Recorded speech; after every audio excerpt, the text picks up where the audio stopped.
Alhamdulillahi rabbil alamin arrahmanir rahim maliki yaumiddin iyyaka na'budu wa iyyaka nasta'in ihdinas siratal mustaqim siratal ladzina an'amta 'alaihim ghairil maghdubi 'alaihim waladdallin. Bismillahirrahmanirrahim. Alhamdulillahi rabbil alamin. Allahumma salli wa sallim wa barik ala sayyidina wa nabiyyina Muhammadin wa ala alihi wa sahbihi wa barik wa sallim ajma'in. Subhanaka la ilma lana illa ma 'allamtana innaka antal alimul hakim. Wa la hawla wa la quwwata illa billahil aliyyil azim al-azizil alim. Adada kulli harfin kutiba wa yuktabu wa badala bidin wa dhaharat dahilin. Qala radiyallahu anni wa ankum wa an jami'il mu'minin wa qala radiyallahu anhu. Bismillahirrahmanirrahim. Semalam kita sudah membicarakan masalah najis, yang mana najis itu dimaafkan di dalam agama. Semalam di antara najis yang dimaafkan itu, satu, najisnya itu kada dilihat oleh mata. Najisnya itu kada ditangkap oleh panca indera. Nah, ini semalam ada beberapa syaratnya. Di antaranya semalam warna najis dan warna tempatnya itu berlainan. Yang kedua, najisnya itu lain berasal dari najis muwalladhah. Yang ketiga, lain gawian inya beristilah. Tiga semalam syaratnya. Namun semalam ada beda-beda pendapat. Kalau najisnya itu berasal dari najis mughalladhah, Imam Ibnu Hajar madhahakan kada dimaafkan, tapi Imam Romli dimaafkan. Beda-beda pendapatnya. Ini kita memasuki masalah najis yang kedua, yang mana najis itu sebenarnya najis tapi dimaafkan di dalam agama. Apa najis yang dimaafkan yang kedua? Yaitu najis yang berasal dari bangkai binatang. Najis yang berasal dari bangkai binatang, tapi binatangnya itu kada berdarah. Najis dari bangkai binatang, tapi binatangnya itu kada memiliki darah yang mengalir.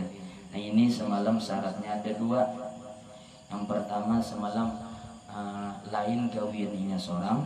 Yang kedua kada merubah lawan banyu. Jadi misalkan ada bangkainya ini dari binatangnya ini kada berdarah inya, binatangnya ini inya kada sing darahan. Nah, maka binatang yang kada berdarah itu hukumnya najis, tetapi najisnya dimaafkan. Apa syaratnya? Dua syaratnya. Yang pertama inya bila terbuat dalam banyu kada merubah lawan banyu. Secangkir aqua terbuat dan seikung samut, ya kan bangkai samut. Nah, ini kan kada merubah satu. Yang kedua syaratnya lain inya nang membuat. Maka bila dua syarat itu terpenuhi, maka bangkai itu dimaafkan aja. Nah, kita sambung pembahasannya. Adapun jika ada bangkai itu mengubahkan ia akan dia. Ini padahan bangkainya itu kada sing darahan, tapi ketika gugur di banyunya tuh ubah banyunya tang bau mahul kan, bau jadinya. Dan jika sedikit ubahnya, sekalipun meskipun ubahnya itu ada sedikit jauh ubahnya, tapi ubah berarti maka yaitu tiada dimaafkan daripadanya, maka kada dimaafkan najis itu. Satu ya. Dan demikian lagi berarti ini kada dimaafkan juga, katakanlah maka dalika jangan jadi kita bilang kada dimaafkan juga jika dijatuhkan itu bangkai ke dalamnya air, maka yaitu tiada dimaafkan.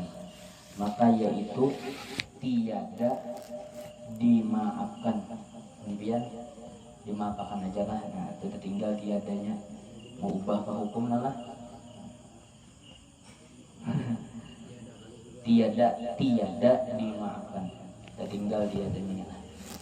Jadi kalau yang pertama, bila najisnya itu mau ubah lawan banyu, maka banyunya jadi najis yang pertama. Yang kedua ini inyanya nang menjatuhkan, dijatuhkan ke dalam, dibuatnya, maka yaitu tiada dimaafkan daripadanya. Satu turingkan situ dulu lah, tiada dimaafkan daripadanya jika tiada kejadian bangkai itu daripadanya. Nah ini beda. Jadi sedikit di sini kita pahami dulu ya. Jadi yang pertama bangkai itu bila inya kada berdarah binatangnya, maka bangkai itu najis, tapi najisnya itu dimaafkan. Syaratnya dua. Yang pertama, inya kada merubah lawan banyu, bila gugur ke banyu inya kada merubah. Yang kedua, nang membuatnya lain gawian inya, gugur sorang kah, ditiup angin kah, itu nih. Nah, adapun bila dua syarat itu tertinggal, artinya misal najisnya ini terbuat dalam banyu, sekalinya banyunya berubah, maka najisnya, bangkainya itu kada dimaafkan, maka banyunya jadi najis. Tuh, tertinggal syaratnya. Aturannya kan kada berubah, ini tuh berubah. Satu. Yang kedua, nah di sini terpanjang sedikit pembahasan. Yang kedua, apabila dibuat, digugurakannya, berarti inya nang membuat. Maka bila inya nang membuat, maka hukumnya kada dimaafkan. Inya nang membuat, berarti kada dimaafkan lah. Nah, ini kita bagi pulang. Bila bangkainya itu bukan berasal dari banyu. Jika tiada kejadian bangkai itu, asal bangkai itu daripada banyu. Misal kayak samut itu kan asal kejadiannya bukan dari banyu. Nah, terbuat, kita nang membuat, itu kada dimaafkan.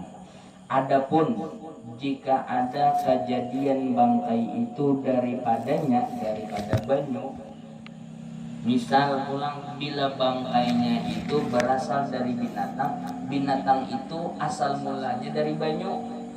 Contohnya nyamuk kah? Nyamuk itu asalnya apa?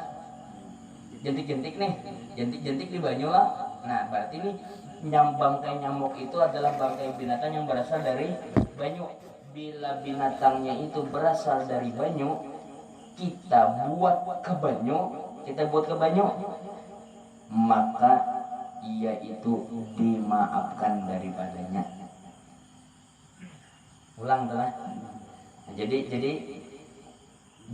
bila merubah lawan banyu, ini kada begaduh datang dari mana kah bangkainya, pokoknya bila merubah lawan banyu tetap najis. Tetapi kalau masalah dibuat bangkainya, kita nang membuat, dilihat dulu bangkainya ini asalnya dari binatang yang berasal dari banyu kah kada lah. Bila binatang yang kada berasal dari banyu, bila kita nang membuat, maka banyunya najis. Tapi kalau binatangnya itu berasal dari banyu binatangnya, kayak contohnya nyamuk, ya kan, kita buat, maka dimaafkan. Satu. Dan demikian lagi, berarti dimaafkan juga nih. Nah, kita wakada nih. Dan demikian lagi berarti dimaafkan jika dijatuhkan salah suatu daripada segala hayawan yang tersebut itu ke dalam air atau benda yang cair pada ketika hidupnya. Nah, atau kayak ini nih, binatangnya itu kada begaduh nih, dan asalnya dari banyu kah, kada kah, pokoknya inya kada berdarah, kita buat di dalam banyu. Hidupnya kita buat dalam banyu. Imbah kita buat dalam banyu, karena inya kada bisa berkunjung, maka mati ia dalamnya. matinya dalam banyu tadi. Tapi waktu kita membuat hidup, samut kita buat di dalam cangkir, samutnya hidup kita buat dalam cangkir, tapi hidup nih sekalinya lamasnya mati. Atau lalat hidup kita buat dalam banyu, sekalinya matinya karena panas, matinya. Nah, maka bila kayak itu, maka yaitu dimaafkan daripadanya, dimaafkan juga. Kenapa? Karena nang dibuatnya ada bangkai, Bang. Ada bangkai, Bang. Sama ada kejadiannya itu daripadanya atau tidak. Ini kada begaduh binatang itu asalnya dari banyu kah atau kadar, pokoknya asal hidup aja nang dibuat tidak apa-apa. Nah, daripadanya itu daripadanya air lah. Maka tiada menajiskan ia akan dia.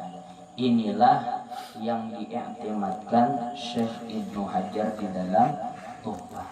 Nah ini pendapat kayak ini adalah pendapat yang dipegang dan dikuatkan oleh Ibnu Hajar. Nah itu pendapatnya. Jadi bila bangkainya itu kita yang membuat, dilihat bila binatangnya kada berasal dari banyu najis. Tapi bila binatangnya berasal dari banyu dimaafkan. Adalah gitu. Apabila binatangnya ini hidup kita buat dalam banyu sekalinya mati dimaafkan. Ini ujar Ibnu Hajar. Adapun yang diiktimadkan Syekh Ramli di dalam Nihayah, nah ujar Imam Ramli lain pula. Maka bahwasanya apabila dijatuhkan bangkai itu ke dalam nyaknya air, maka tiada dimaafkan daripadanya atas itlaq, yakni sama ada kejadian bangkai itu daripadanya atau tiada. Nah ujar Imam Ramli, bila kita membuat ini ada begaduh dari banyu kah bangkainya kada kah, pokoknya dua-duanya kada dimaafkan. Alasannya bila kita membuat. Nah itu tuh pulang bapak nang mana nang bujur, nang mana kita hendak makai, itu aja adalah. Ini mungkin punya prakteknya enak kayak ini lah. Ketika kita masih tolabah, kita ini mencari nang muktamad, nang terpot, masih tolabah. Tapi ketika terjun di masyarakat itu kada mesti nang muktamad itu nang terbijak di kampung, kada mesti nang muktamad itu nang terbijak. Jadi bapak nang dipakai nang mana nang terbijak ya. Nah, itu dah. Dan jikalau ada yang menjatuhkan itu kanak-kanak lagi tiada ia mumayyiz, atau ada yang menjatuhkan itu binatang sekalipun, ujar Imam Ramli, jangankan orang tua, kakanakan nang masih halus gini, bahkan jangankan kakanakan, binatang gini, bila ia nang membuatnya ke dalam banyu, membuat bangkainya itu ke dalam banyu, maka hukum banyunya najis. Alar atau misalkan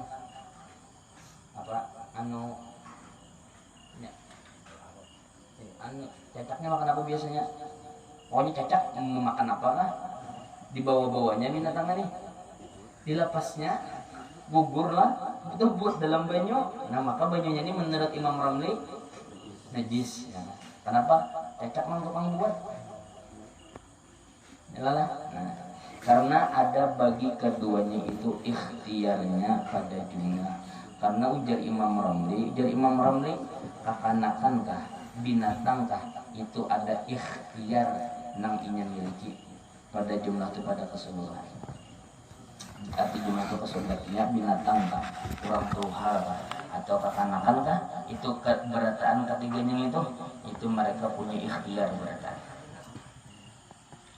Adapun Syekh Ibnu Hajar maka mensyaratkan ia akan bahwa yang menjatuhkan itu daripada najis mukallaf, jika tiada ada ia mukallaf sekalipun maka masuklah anak-anak. Nah ujar Ibnu Hajar ya kan, itu syarat yang menjatuhkannya itu orangnya mukallaf, dan termasuk juga mana, dan tiada ada ia mukallaf sekalipun meskipun kada mukallaf. Nah itu Ibnu Hajar itu orangnya mukallaf atau kada mukallaf, maka masuklah anak-anak dan keluar binatang. Nah, tapi binatang ada termasuk. Jadi kalau Ibnu Hajar yang membuat itu orang mukallaf kah atau kada, pokoknya bila manusia adalah jadi najis banyaknya. Tapi kalau binatang kada tidak Ibnu Hajar. Maka adalah yang dijatuhkan oleh binatang itu seperti yang dijatuhkan oleh angin juga. Adapun bangkai yang dibuat oleh binatang itu kayak angin yang menggugurkan, maka yaitu dibilangkan seperti jatuh sendirinya juga. Jadi kada apa-apa. Jadi ringkasnya kayak ini, ujar Ibnu Hajar bila membuat ya kah, ini dilihat bangkainya itu dari banyu kah asalnya kada kah.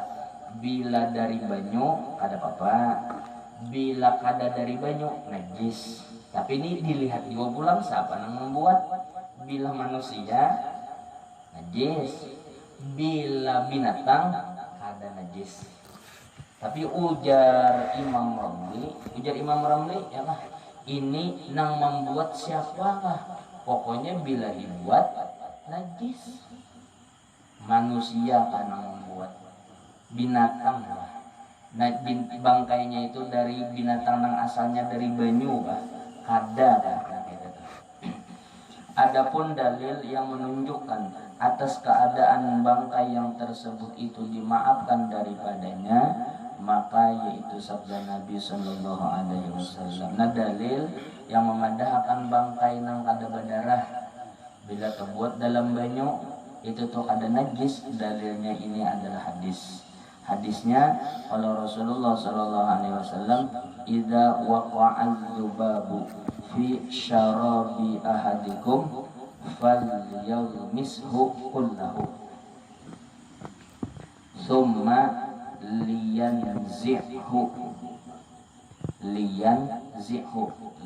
lamul amrilah fa inna fi ahadi janahaihi da'an wa fil akhari shifaan wa innahu yattaqi bi janahihi alladhi fihi da'u, rawahul Bukhari wa Abu Dawud. Artinya apabila jatuh lalat pada minuman seorang daripada kamu, maka hendaklah diselamkannya akan dia sekaliannya. Ujar Nabi, bila lalat gugur pada minuman kita, nyalakan dia Nabi seikungan. Kemudian maka dikeluarkannya akan dia, keluarkan, karena bahwasanya pada sebelah daripada dua sayapnya itu racun, dan pada yang sebelah daripada keduanya itu penawar, dan bahwasanya lalat itu menyelamkan ia akan sayapnya yang ada padanya racun. Telah meriwayatkan hadis ini Imam Bukhari dan Abu Dawud. Telah menyuruhkan Nabi Sallallahu Alaihi Wasallam dengan menyelamkan dia, maka menyelamkan dia itu membawa kepada matinya. Maka jika menajiskan bangkai itu akan minuman itu, niscaya tiadalah disuruhkan oleh Nabi Sallallahu Alaihi Wasallam dengan menyelamkan dia. Dan dikiaskan dengan lalat barang yang seumpamanya daripada tiap-tiap bangkai hewan yang tiada baginya darah mengalir. Nabi kayak itu menyuruh lalat ya Nabi bila gugur di banyu nyelamakan seikungan, karena di alarnya itu ada penyakit dan di sebelahnya ada obatnya. Terbukti nih lah semalam biar otannya lah, terbukti otannya lah. Otan. Adapun barang yang ada baginya darah mengalir, nah ini beda pulang kalau bangkai yang berasal dari binatang, binatangnya itu punya darah, darahnya mengalir, ya beda. Seperti ular dan katak itu kanak lah, katak itu kanak lah, katak kodok sekitarnya itu anak urusannya katak. dan tikus maka yaitu tiada dimaafkan daripadanya. Bila bangkai ular, bangkai kodok, bangkai tikus bubur ke baju itu kada dimaafkan. Bila bajunya kurang pada dua ulah najis. Bermula barang yang disyakkan padanya. Nah ini adakah baginya darah mengalir atau tiada, maka yaitu seperti hukum yang diyakinkan baginya tiada darah mengalir, maka janganlah dilukai suatu suku daripada anggotanya. Inilah kalam Syekh Ibnu Hajar di dalam Tuhfah dan Syarah Mukhtasar Mufaddal. Bila kita dapat binatang, kita ragu-ragu ini bisi darahnya mengalir ke kadakah? Mengalir ke kadakah? Nah ujar Syekh Ibnu Hajar, dah ini dianggap kayak binatang nang kada berdarah, nang darahnya kada mengalir. Itu aja. Kada usah dites oleh tes monggo ya mati ijar lihati berdarah kada mengalir oleh darahnya kada usah. Bahkan dalam kitab sebagai kita tuh haram memati ini bila kada ada apa-apa. Kada ada kepentingan apa-apa ya kan. Nah bermula yang disebutkan Syekh Ramli di dalam Nihayah bahwasanya jikalau syak ragu-ragu kita pada keadaannya daripada yang ada baginya darah mengalir atau tidak, hendaklah dicoba dengan melukai suatu daripada jasadnya. Ujar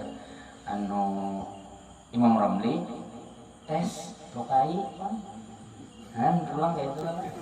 Makanya bila belajar fikih bujur-bujur fikih damai tenang nang madahkan boleh ada, nang madahkan kada boleh ada juga. Jadi tenang hati ya kan, ada modal.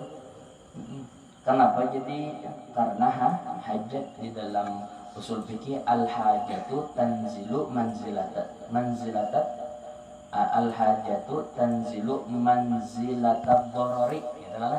Hajat itu menempati tempat mudarat.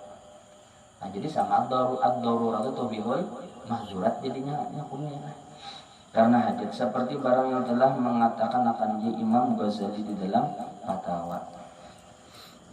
Dan setengah daripada najis yang dimaafkan daripada yang ketiga. Yang pertama najisnya yang kada kelihatan mata. Yang kedua bangkai yang kada sing darahan.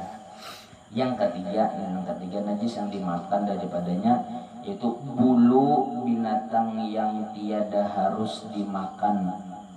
Bulu dari binatang yang mana binatangnya ini kada boleh untuk dimakan, maka yaitu dimaafkan daripadanya. Bulu dari binatang yang mana binatangnya itu kada boleh dimakan. Contohnya wadah kita bulu kucing, bulu kucing. Jika jatuh ia pada air yang sedikit atau benda yang cair atau lekat pada tubuh atau kain dengan syarat jika ada ia sedikit pada urut seperti dua helai. Jadi bila dua bilah bulu kucing dua bilah dimaafkan aja kan najis. Jadi kan kaidahnya ini maquti amin hayyin fahuwa mayyitun. Sesuatu yang terpotong dari makhluk hidup itu dianggap bangkainya ya. Kayak apa bangkainya itu? Karena kucing bila terpacul dari batang tubuhnya maka yang terpacul ini hukumnya hukum bangkainya. Bila kucing kan bila jadi bangkai kan najis nih, otomatis bulunya ini najis juga. Nah bulu kucing itu dimaafkan. Bulu dari binatang yang mana binatangnya itu kada boleh untuk dimakan, bulunya itu dimaafkan. Tapi syaratnya satu bila sedikit. Di sini Datuk Kalampayan mengadakan sedikit ini pada urut dua bilah. Tetapi jika ada binatang itu ditunggang, tapi pulang misalkan binatangnya itu ditunggang seperti gajah dan keledai atau kadamun kaladilah, maka dimaafkan bulunya. Nah dimaafkan aja pulang bulunya. Kenapa? Karena ditunggang bang, wajar aja terpacul kan gitu tuh. Jadi terpacul pada orang yang menunggang dia, dan jika ada ia banyak sekalipun. Dan demikian lagi dimaafkan karena yang keempat sedikit daripada lubah. Lubah itu debu yang najis apabila jatuh ia pada air yang sedikit. Debu, tapi debunya ini najis nih, ya kan? Dimaafkan aja, dimaafkan aja. Kayak kucing, hangit misalkan, jadi debu, ditiup oleh angin, nah, debunya itu, ya kan? Itu dimaafkan. Karena kalau dihindari lagi ya, daripada yang sedikit atau benda yang cair, atau kena kain atau anggota yang basah, atau barang sebagainya karena sukar memeliharakan dia daripadanya. Dan demikian lagi dimaafkan darah yang tinggal pada daging dan tulang. Nah dimaafkan aja. Kan biasanya kita beli yang iwak ya kalau tulang di tengahnya tuh kan ada tuh habang tuh. Nah itu dimaafkan. Dan demikian lagi dimaafkan bekas najis yang pada dubur sekalian hewan yang suci yang lain daripada manusia. Bekas najis yang ada pada dubur sekalian binatang, hewan itu binatang yang suci yang lain daripada manusia, seperti burung dan kucing. Maka apabila jatuh hewan itu pada air yang sedikit atau benda yang cair, maka yaitu tiada menajiskan ia akan dia. Nah, kan kita kan bisa lihat kucing berbasuh daerah ya kan, bubur kucing dalam ember, apa hukum baju dalam embernya tuh? Suci aja, dimaafkan aja nih tuh. Ya.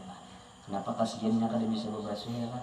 Berbasuh daripada najis, karena sukar memeliharakan daripadanya.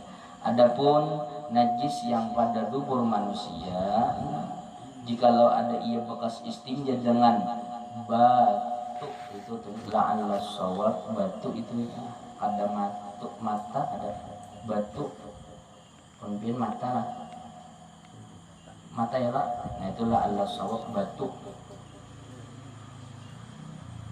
Batu itu ganti lawan batu.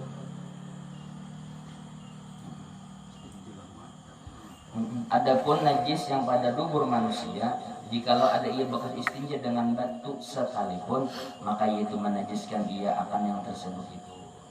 Jadi misalkan orang semalam sudahlah orang dibakas istinja lawan batu, kan namanya lawan batu itu kada kayak lawan banyu, karena masih ada lah anu asa apa itu namanya leer-leernya ada juga, masih asa ada pina gatah-gatahnya masih ada.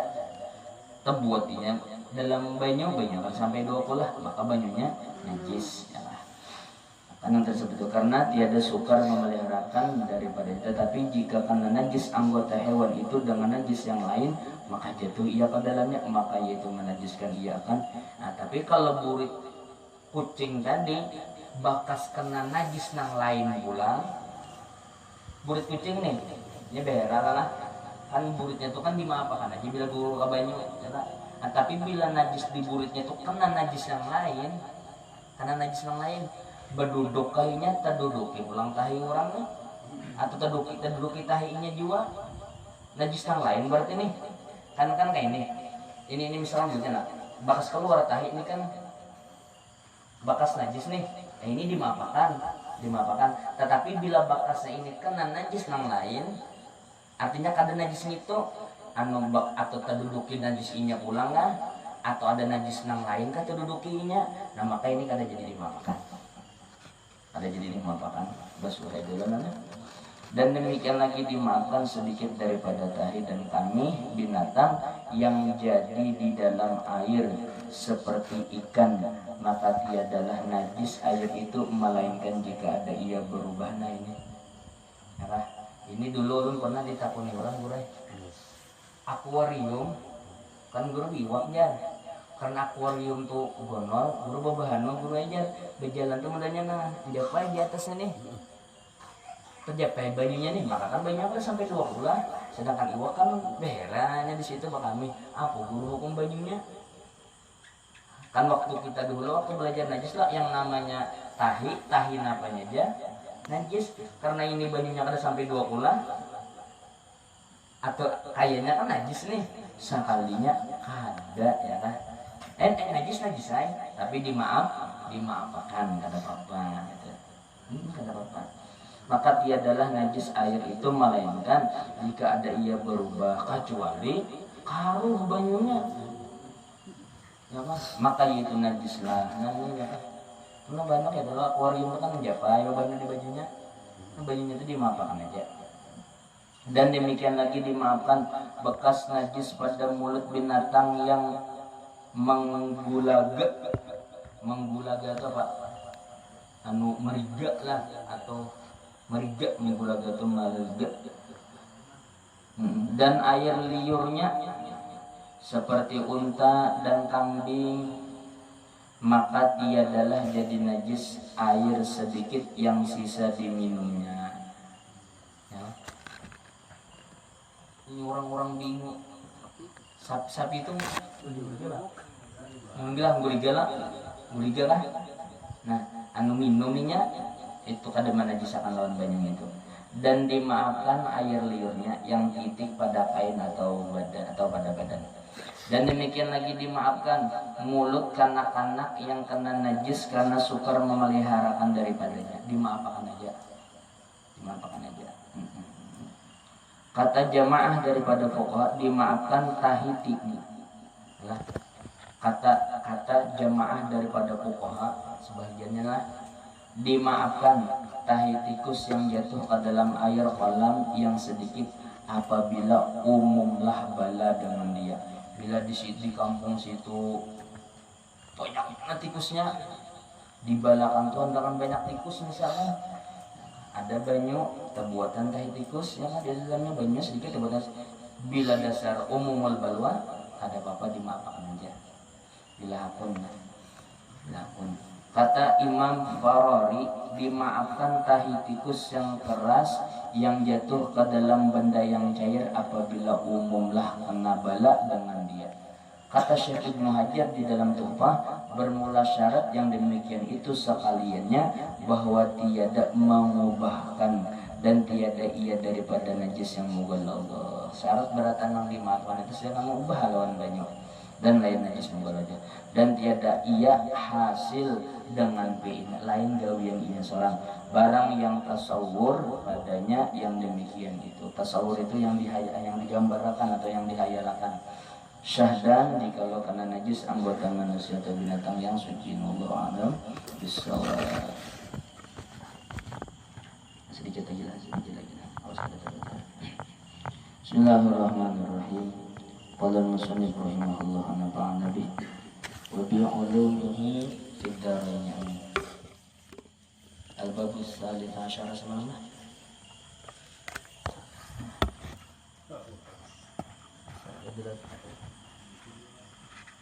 Halaman berapa? 64 bacaannya Pak. Riwayat daripada Ibnu Abbas.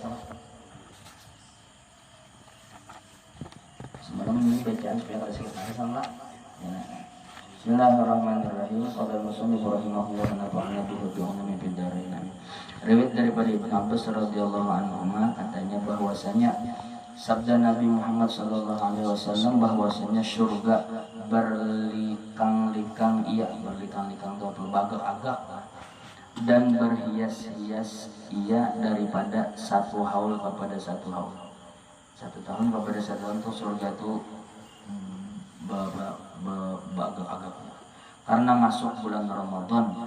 Dan apabila adalah pada awal malam daripada bulan Ramadan bertiup angin daripada bawah arsy, dikatakan baginya mathirah nama anginnya, maka bertiup ia akan segala daun kayu surga dan pintunya, maka didengarkan daripada demikian itu dengungnya. Tiada mendengar orang yang mendengar yang terlebih elok daripadanya. Maka berhiasilah segala bidadari hingga berdirilah mereka itu di atas setinggi-tinggi surga. Bahasa kitanya bila malam pertama bulan Ramadan ada angin yang bertiup. Angin itu karena meniup lawan pepohonan, yang lawan kayu-kayu. Nah, keluar dari tiupan angin itu suara yang nyaman benar tidak. Asal kali bisa dengan suara sesejuk itu, sedamai itu suaranya.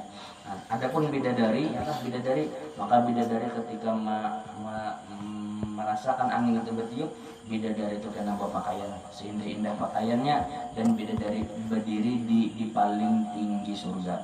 Maka menyeru mereka itu, adakah orang yang hendak meminang kepada Allah, maka ialah yang maha kawinkan, mengkawinkan dia akan kami. Kemudian, adakah nih orang yang hendak kawin lawan kami? Bisa kita tanyakan gitu tuh. Kemudian maka berkata bidadari itu, hai Ridwan, malaikat Ridwan, apa malam ini malam apa? Maka menjawab Ridwan akan mereka itu, labbaik hai khairatul hasan, inilah awal malam daripada bulan Ramadan. Firman Allah Ta'ala, hai Ridwan, buka olehmu akan pintu surga bagi orang yang puasa daripada umatnya Muhammad alaihissalam. Dan firman-Nya, hai Malik, tutup olehmu akan segala pintu neraka daripada umat Muhammad alaihissalam. Hai Jibril, turun olehmu ke bumi, beratkan olehmu dan picitkan olehmu akan belenggu maraddatis syayatin, dan belenggukan mereka itu dengan belenggunya. Pasung bahasa kitanya syaitan. Kemudian dilotarkan mereka itu di dalam alwanan laut supaya jangan membinasa mereka itu atas umat kekasihku Muhammad, akan puasa mereka itu. Maka firman Allah Ta'ala pada tiap-tiap malam daripada bulan Ramadan 3 kali, adakah daripada orang yang minta, maka aku berikan dia. Adakah daripada orang yang bertaubat, maka aku terima taubatnya. Adakah orang yang meminta ampun, maka aku ampunkan dia. Kemudian seru yang menyuruh, siapa hendak mengutangkan orang yang kaya, tiada apa-apa. Dan tiada apa-apa itu ada miskin, adalah. Dan dikehendaki dengan utang itu amal ibadah, dan amat menyempurnakan membayarnya, tiada zalim. Dan bagi Allah Ta'ala pada tiap-tiap hari daripada bulan Ramadan, tatkala berbuka puasa 1000 pemerdekaan daripada api neraka. Padahal sekaliannya telah wajib adabnya. Allah Subhanahu wa Ta'ala ketika bulan puasa, setiap harinya Allah memerdekakan 1000, berarti 1.000.000 orang, yang mana dari 1.000.000 orang itu wajib atau pasti masuk neraka, pada hari itu dimerdekakan Tuhan. Mudah-mudahan kita termasuklah. Dan apabila adalah pada hari Jumat dan malamnya, hari Jumat Ramadan dan malamnya, dimerdekakan pada tiap-tiap saat daripadanya 1000 pemerdekaan daripada api neraka. Bila malam Jumat, setiap jamnya Tuhan memerdekakan 1.000.000 orang daripada api neraka. Padahal telah wajib bagi mereka itu neraka. Maka apabila adalah pada akhir hari daripada bulan Ramadan, dimerdekakan hari itu dengan sebilang-bilang orang yang dimerdekakan daripada awal bulan hingga akhir. Faidah, ini suatu faidah pada menyatakan kelebihan i'tikaf, dan yaitu berhenti seseorang di dalam masjid dengan niat i'tikaf. Dan pada khabar sahihain bahwasanya Nabi sallallahu alaihi wasallam i'tikaf ia pada 10 malam yang tengah daripada bulan Ramadan, kemudian i'tikaf ia pada 10 yang akhir, dan melazimi ia akan dia hingga diwafatkan dia Allah Ta'ala, dan i'tikaf ia pada 10 yang awal daripada Ramadan. Bahari jalan dulu di langgar kita sini, bahari jalan nong tuha-tuha bahari itu ya. Bila mulai malam 10 terakhir mulai turunan Isya hendak tarawih ya, turunan jar sampai kena anu besaur enggak boleh, kena tentang besaur turunan ulang jar kelanggar sampai subuh kan boleh. Jar anu mama pakai sana dulu arwah kai jar. Yalah, itu masalah langgar. Dan diriwayatkan barang siapa yang i'tikaf pada masa barang yang antara 2 parahan susu unta, maka seolah-olah seperti ia memerdekakan seorang sahaya.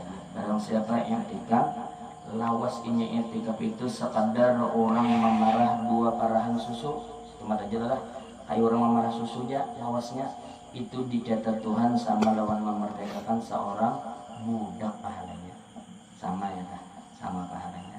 Namun makanya ketika kita bi'antikaf itu atau bagaimana di masjid itu berniat niatnya ini nama bahano kada terbaca hadir ya di masjid mahadang di mata sungai tapi kada berniat i'tikaf. Makanya dulu bila arwah guru gambut itu sidin bila belajaran tempatnya di masjid pemulaan yang sidin mulai yuk sidin sama-sama kita mengulangi i'tikaf. Arwah guru gambut dari jadi sidin dan sunat i'tikaf pada tiap-tiap waktu dan pada 10 malam yang akhir daripada Ramadan itu terlebih afdal daripada i'tikaf pada yang lain daripadanya karena menuntut malam Lailatul Qadar. Maka menghidupkan dia karena barang yang tersebut di dalam Sahihain, barang siapa berdiri berbuat ibadah pada malam Lailatul Qadar padahal percaya ia dan mengira-ngirakan pahalanya atau mengharap-harap pahalanya, niscaya diampunkan baginya barang yang terdahulu daripada dosanya. Dan setinggi-tinggi martabat pada menghidupkan malam itu bahwa menghidupkan sekalian malamnya dengan segala bagai ibadah seperti sembahyang dan baca Quran dan membanyakkan doa yang melengkapi atasnya dan doa yang melengkapi atas katanya Allahumma innaka afuwun karim tuhibbul afwa fa'fu anna. Ini Allahumma innaka afuwun tuhibbul afwa ini beda antara maaf lawan maghfirah beda. Ini guru apabila maghfirah ini ketika ia berbuat dosa diampuni Tuhan dosanya tapi tulisannya masih ada. Itu maghfirah. Misal orang berbuat dosa nih, bila dapat maghfirah Tuhan, inya kan ada disiksa Tuhan, tapi nama inya masih tercantum bahwa inya pernah menggawi dosa itu, maksiat itu, tapi inya kan ada disiksa Tuhan, itu dapat maghfirah namanya. Kalau orang dapat afun, dapat kemaafan, itu namanya gin dihapus daripada orang yang pernah menggawi dosa itu. Itu bedanya antara maghfirah lawan ampun itu bedanya. Kalau maghfirah ini ada disiksa mah, tapi tulisan namanya bahwa ini pernah menggawi itu masih ada. Tapi kalau afun dapat kemaafan Tuhan, ini namanya masih kita kan diingatkan lagi bahwa ini pernah tergawi dosa itu. Nah, itu dapat kemaafan. Makanya malam Lailatul Qadar paling bagus doanya Allahumma inna nas'aluka Allahumma innaka afuwun karim tuhibbul afwa fa'fu anna ya karim. Dan sekurang-kurang menghidupkan dia bahwa ia sembahyang isya berjamaah dan azam itu mencita-cita ia atas sembahyang subuh berjamaah dan tiada tertentu kelebihannya itu dengan orang yang melihat akan dia juga. Jadi nang dapat kelebihan malam Lailatul Qadar itu kadamun orang nang harus dituruninya ada. Siapa sembahyang isya berjamaah dan membaca amal-amalan yang lain itu sama dapat fadilat malam Lailatul Qadar berada. Kadamun nang salang dituruninya tuh harus dapat ada. Tetapi hasil kelebihannya itu bagi barang siapa yang menghidupkan dia dan jikalau tiada melihat ia akan dia sekalipun. Bahkan hal orang yang melihat akan dia itu terlebih agama apabila mendiri ia dengan segala wasoibnya atau terlebih utama. Nah, itu salah tuh utama kan itu utama. Nah, salah sini agama utama apabila mendiri ia dengan segala wasoibnya.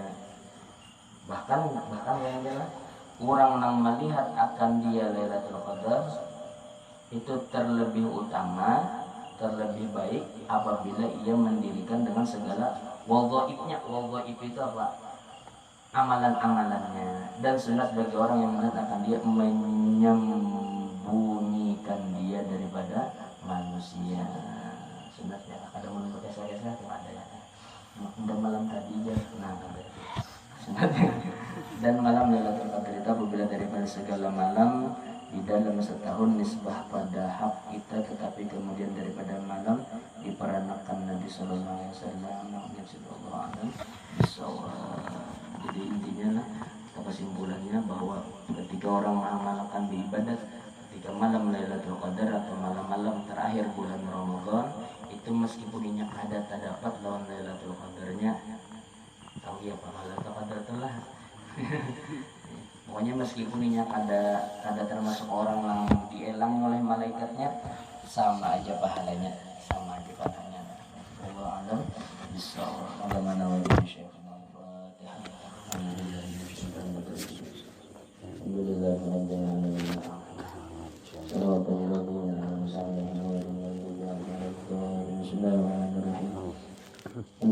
rabbil alamin. Wa sallallahu alaihi wa barik ala sayyidina wa nabiyina Muhammadin wa ala sayyidina Muhammad.